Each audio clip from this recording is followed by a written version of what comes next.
يمكن الثناء كما كان حقه بعد الخدا بزرگ تو ہی قصہ مختصر۔ اللہ رب العالمین نے حضور اکرم صلی اللہ علیہ وسلم کو بڑا حسن عطا فرمایا، ایسا حسن کہ جس کی دنیا کے اندر کوئی مثال نہیں دے سکتا، نہ آپ جیسا کوئی آیا نہ آپ جیسا کوئی آئے گا۔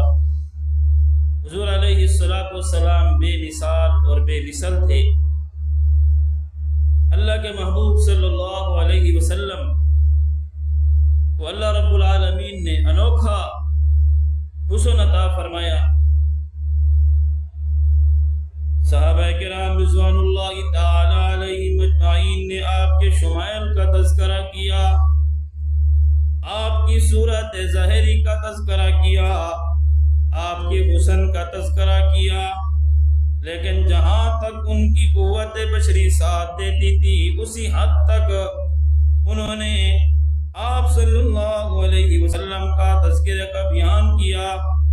آپ صلی اللہ علیہ وسلم کا حسن تو اس سے بھی آگے ہے، اس سے بھی آگے ہے، اس سے بھی آگے ہے کہ حسن ظاہری کا احاطہ کرنا اور اس کی حقیقت کا ادراک کرنا یہ بھی انسانی قوت سے باہر تصور کیا جاتا ہے، اور ظاہر ہے کہ حسن صورت اس میں آپ کا اتباع ممکن ہی نہیں۔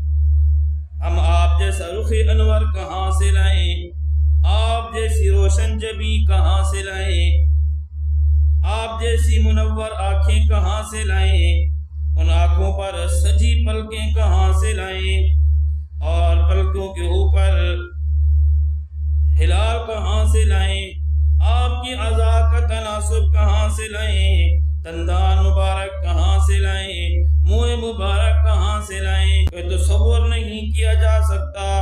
نہ ہی اس لحاظ سے آپ صلی اللہ علیہ وسلم کے اتباع ممکن ہے۔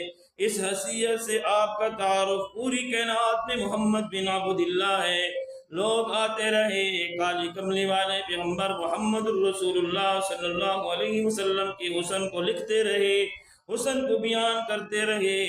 سارے شاعر لوگ، سارے ادیب بیان کر کر کے ایک شاعر اپنی قلم اٹھاتا ہے اور اپنی بات کو ختم کرتے ہوئے یوں لکھتا ہے، فرمایا یا صاحب الکمال و یا سید البشر من وجهك المنیر لقد نور القمر لا يمكن الثناء كما كان حقه بعد الخدا بزرگ تو ہی قصہ مختصر۔